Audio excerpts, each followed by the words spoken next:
These are all the materials you should get for your puppet. I recommend buying the pins a ton. That'll help a lot. I recommend sketching your dragon out before you begin. After you have your sketch, I recommend just start drawing your puppet. Yeah.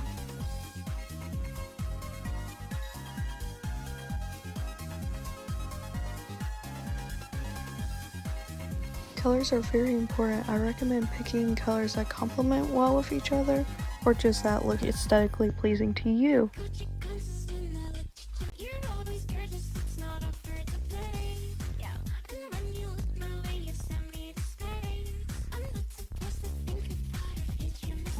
Note, this will take a long time, and don't rush it, because if you rush it, then it may not look as great as you want it to be.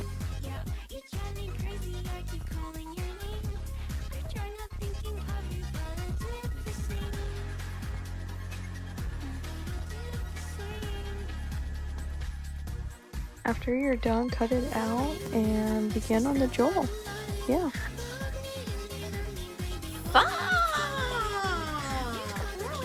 I'm so old. No matter what your jaw looks like, I recommend putting it up against the top jaw to see if you like how it looks. Yeah, now color it in. Got a little sidetracked here with the extra cardstock and star on the horns. Flip it over and then trace. I will get. You can double layer whenever you want, but I'm doing it now so I don't accidentally bend it. Just know I'm going through a lot for this tutorial, so you better watch it. Okay, anyways. Now you can double layer the jaw here, or after you're done with the whole Shut up! Dash! You are cut off from barking! trace the other side and color. Say hi to Gary.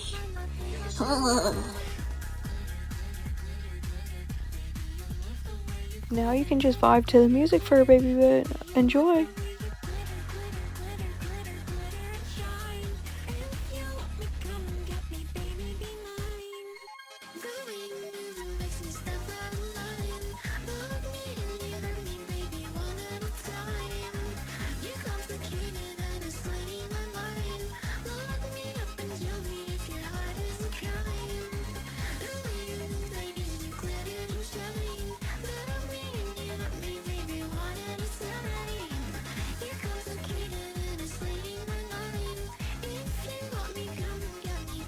Dude! Oh, hello now. For you, my ladies.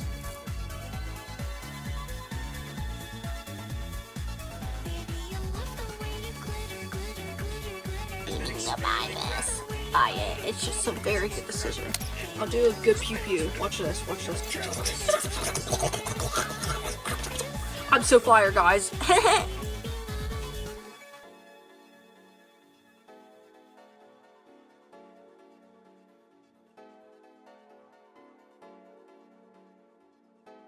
Now it's more double layering. Yippee! No, dude. Freak. Freak you. No, dude. My entire life is Amy. Now cut out your second side and you are done with the design.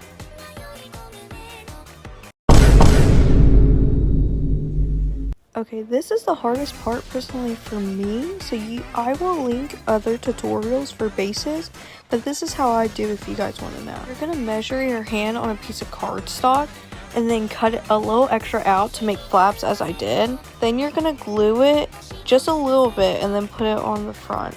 This is going to be very confusing, so I'm going to use my voice a lot here. Yes, I don't recommend this base for beginners, but if you go to my beginner's TUT, that is a very easy base for you to do. Okay, so I know a lot of people use tape, but packing tape is so helpful and useful. Use it. What you're gonna do is there's gonna be a flap in the inside, and you're gonna tape that flap and the base, and you're gonna repeat this all over. But I will keep talking to help you guys out. Now you're gonna glue the other side so it's symmetrical, and you're going to put it the exact same place you put the other one. Oh, shakalaka! A forehead. Anyways, let's continue on this tutorial. Here's another look on how you're going to use this packing tape. So yeah, it literally, you just gotta lift it up. You see the little flap and then tape it onto the flap and the base so it stays secure. Now you're gonna snip it so you can get an accurate bend for where your front is gonna bend, and do it on both sides to make sure it is a very nice bend, like crease. I don't know, I'm sorry.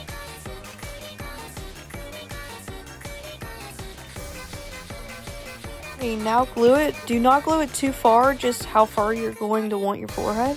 And yeah, just glue it. I'm gonna snip it once more if you want to arc like forehead. If you don't know what I mean, then just keep watching and then you can always come back.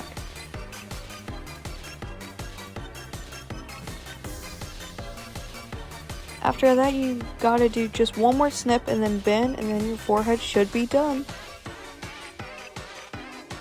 Add your tape or packing tape on all the folds. For your bottom jaw, you're gonna do the exact same thing, just make it slightly smaller. Snip it where it ends and bend it just like you did for the top jaw. This time when you glue it on, it fits perfectly on a line, so this one is way easier than the top jaw. Repeat it on the other side.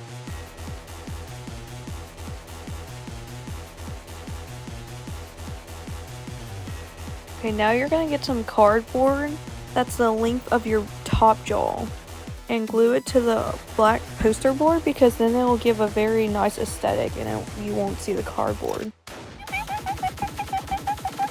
If you know, you know. Now that's the size of your bottom jaw, you're gonna glue both sides and then glue it to the jaw. I recommend putting it more towards the top if you have my type of vase. This is times 100 times speed. I had to fix mine a lot because I made a lot of mistakes because this base is kind of hard. I hate bases. I hate bases! Sit it up a couple of times because that's how it's gonna look when you're done. Add a piece of cardboard so you can connect the two bases together. Sorry this took a while and I was off camera a lot. It was really hard for me for this time and I was taking my time. This is a somewhat idea what it should look like after you're done connecting the bases. Oh yeah, I forgot to mention I have a moving eye, so that's why he does have an eye on the right side. Sorry again, I was fidgeting with it off camera to make sure it worked. Ring time. I recommend doing a handle for your 4 fingers. Yeah, for me it's only going to be 3 since I have a moving eye. Measure both your 4 fingers and your thumb. Your thumb's going to be a separate ring for your literal thumb. And cut the cardboard and glue it to your puppet. I kept fidgeting with it because it kept getting stuck on certain things, but yours should not have this problem, hopefully. This is how it turned out. I really like it. Future me here, I ripped it so I could fix it again. Probably because I'm a perfectionist and it had to go in smoothly. So I'll update you guys when I'm done.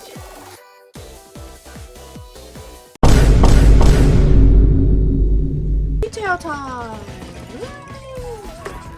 Okay, so I was getting a little sidetracked because he looked bald, so I was giving him some extra hair here. You don't have to do this, but if you want to know how to, then you can just like watch, because I don't really know how to explain this. Now I'm working on his horn, and this was very fun to do personally. To make a moving eye, you have to trace the outline of the eye and then make a square. And then if you want it to blink and stuff, then add some black to it. Then it should look like this. Right now I'm just double layering the horn and coloring in, so you don't really need me to explain anything.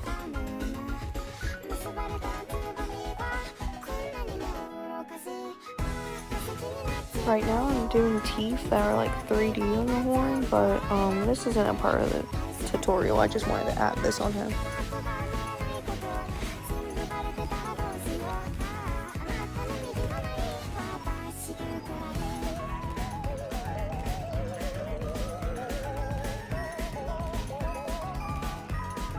Oh wowzers, I got random rhinestones.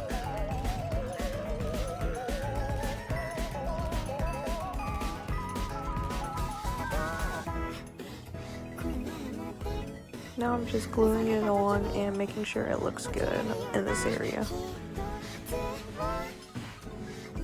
Now trace the horn to make it for the other side. I glued it on first, which wasn't a smart idea.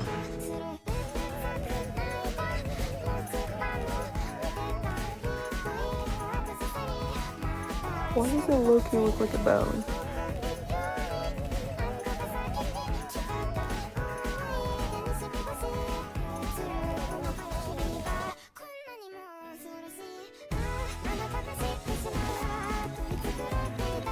I'm doing more horns. I'm notorious for making a lot of horns on my dragons.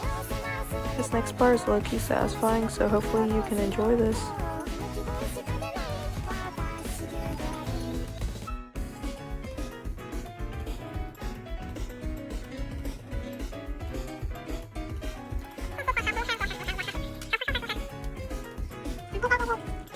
Bro, shut up. Or I'll shut you up. Where the freak is it?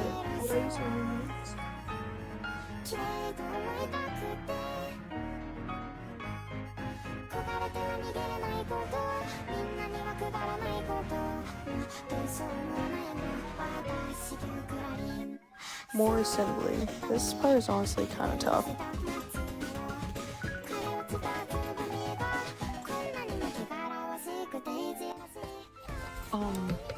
An awful lot off camera, as you can see, but I will be explaining what I did. So I glued this stuff. Okay, I look so bald. I have to take my bracelets off because we're doing gore, which is going to look like this. I'm going to teach you how to do realistic gore like that in this tutorial. But as you can see, I did teeth. This is how you do teeth. I got foam and glued it like this. But you have to use this type of base or another type of base from other tutorials if you like. If you want the teeth to close like that and the base. Plus this is how I make my eye. And you have to make sure you make the eye in a spot where like you know is in your like reach. Another thing I did off camera is the forehead and the bottom. It's pretty self-explanatory. You just color it. And with these 3D eyes, I can tell you that really quickly. So you would want to get your cardstock and then draw your design. And then what you're gonna do is gonna be your eye. And then you cut it out. Then you cut out a long strip. And you glue the eye. Let's just take this eye for example. You glue it around it, and then you glue it in like that. Hopefully that makes sense. I added some beans over here to keep my thing steady. I also added this as well. So yes. With this 3D hair, I use the same hair color, but just cut out a lot of strips. So that will be very time consuming. If you have any more questions, I will try to answer them to the best of my ability in the comments. And now it's gore time. Okay, so I'm going to teach you how to paint gore, do alcohol marker gore, and sponge gore, and hot glue gun gore. That's so a lot of gores, yeah. Okay, I recommend using a paint towel or just a regular towel so you don't have to waste paper towels. I usually do gore last because I don't want to mess anything up beforehand. So right here you're going to get your red paint. I recommend getting a sponge paintbrush and then just get some red and get some brown and just sponge it on where you want your gore. So that's pretty much how you do sponge gore.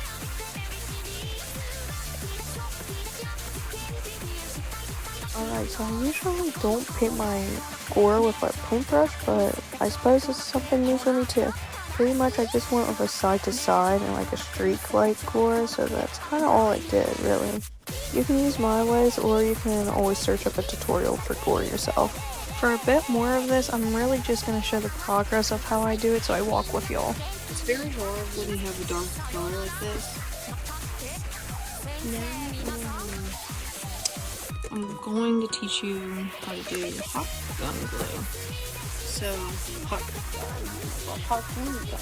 Oh my gosh, my hot glue gun is on. Oh my gosh, my ring light.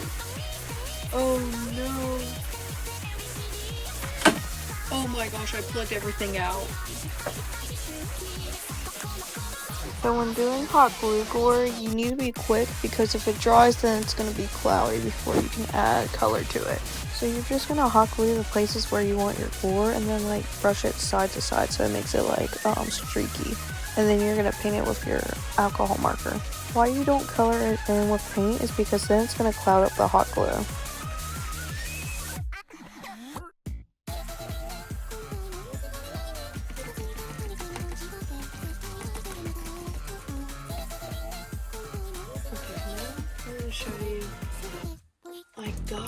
separate day, and I got this. Okay, so basically, to like gloss your gore, it's basically like painting, so yeah, that's pretty much it. Wow, you're done with your gore and you're done with your puppet. I'm so proud if you've made it to the end. Congrats! Have fun making your puppet.